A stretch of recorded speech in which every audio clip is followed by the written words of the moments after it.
Hi, grade nines. This is the last homework question for the week 3 homework submission. Please make sure you're checking your answer to this one carefully. There's a couple different ways to do it.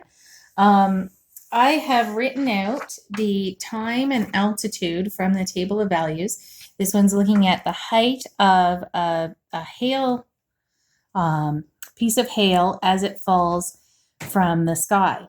So at time equals 0, the initial height is 5,000 meters high, and it's decreasing in height, obviously, as it falls. So it shows us up to 20 seconds. And it's asking us to predict when the height might be at the ground, so when the hail will hit the ground. So we want to kind of estimate when will this altitude, so in this Y column here, when will that be 0? And the table initially was written out horizontally. I've just changed the same numbers into a vertical table just so I have more space on my paper, and I think that you guys are a bit more used to seeing it laid out like that. So the first thing I would do here is we have been talking about whether relationships are linear or nonlinear, and I think it could help us to know whether this is a linear or nonlinear relationship.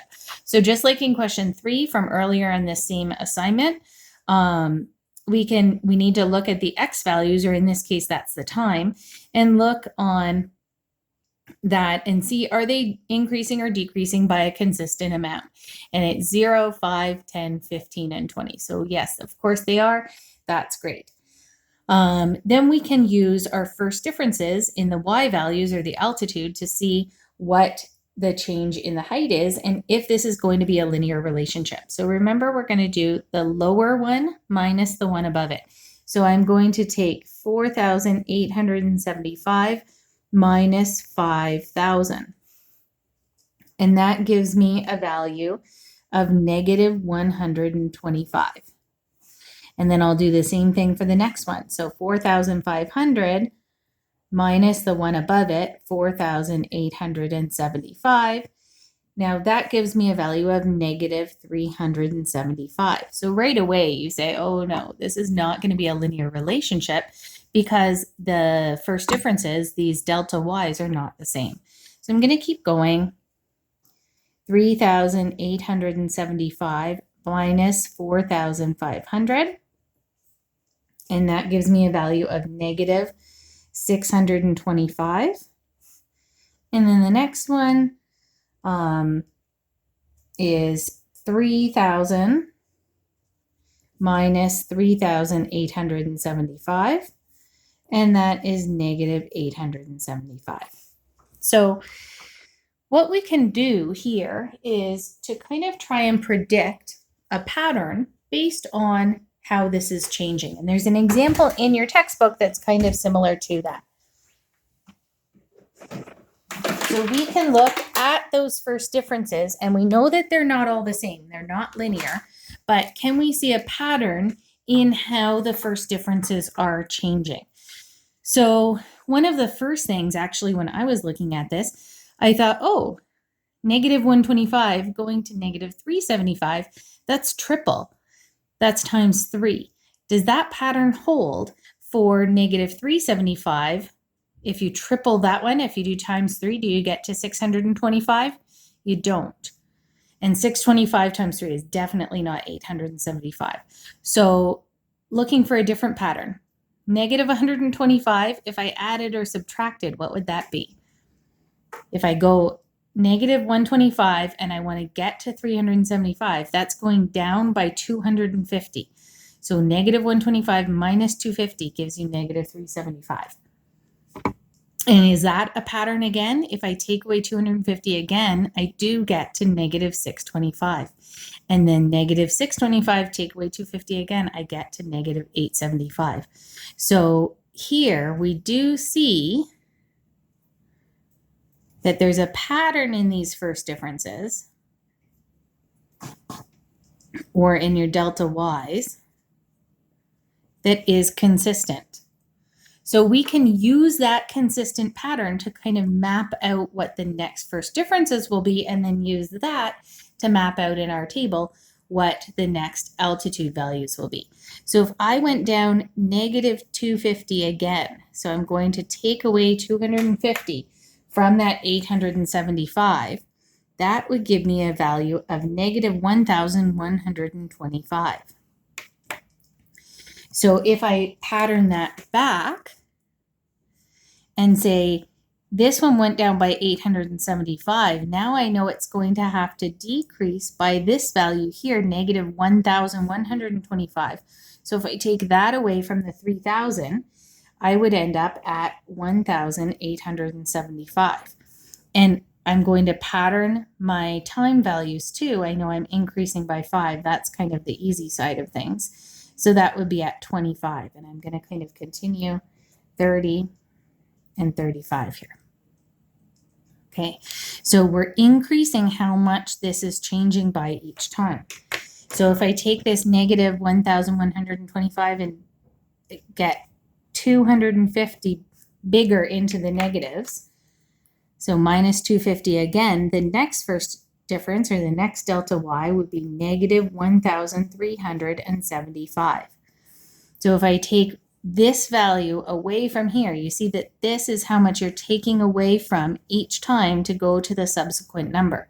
So I'm going to subtract in here. We were doing minus 1,125. And now I'm going to say minus 1,375, which gives me a height of 500 meters at 30 seconds. So that's pretty low, right? Compared to these numbers, and it's changing quicker. I'm going to pattern one more and say the next 5 seconds, it's going to decrease by 250 more than that. So that's negative 1,625. And if I take that, oh my goodness, it was only at 500 meters. So now I would get a height of negative 1,125, which we know will not happen. So the hail is not going to get to a height of negative 1,125 meters. It's going to stop at 0. So somewhere in between this 30 and 35, and probably a lot closer to the 30, my guess would be maybe 31 or 32 seconds in there. So you could write your therefore statement. Okay. Therefore, the hail will hit the ground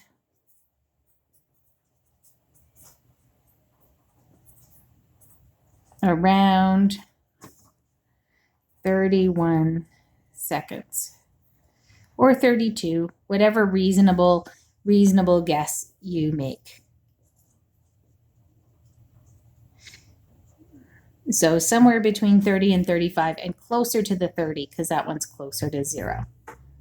Okay, so a different way of looking at this would be to look at this pattern on a graph. We could graph the points here, and we know it's not going to be a linear relationship because we had those different first differences here. But if we started at a height of 5,000 at 0, and then on my graph, I am going to kind of just by the nature of this have to estimate a little bit and not get perfect exact values because these numbers are pretty big. And then 15 is about 3,875. 20 seconds, we're at 3,000. And so then we could kind of pattern this out that it does seem, these are the points originally given to us in the table, and we could see that it is following kind of a curve like that. And this is not going to be as exact, right? We are kind of follow that same curve, but there is a measure of estimating because it's harder to know what kind of curve this is following along, but it should end up around about the same spot. The way from the table is definitely more accurate if you can see that pattern and pattern it back, however.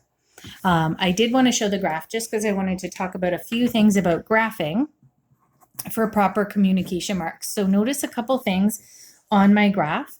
First of all, I have my scale labeled here. I have what the scale is measuring and the units. So I'm specifying time in seconds and height in meters. I have a title. I've underlined my title.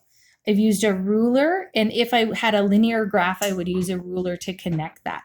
So just some kind of notes about this is how a graph should be set up to get full marks on a test or a quiz.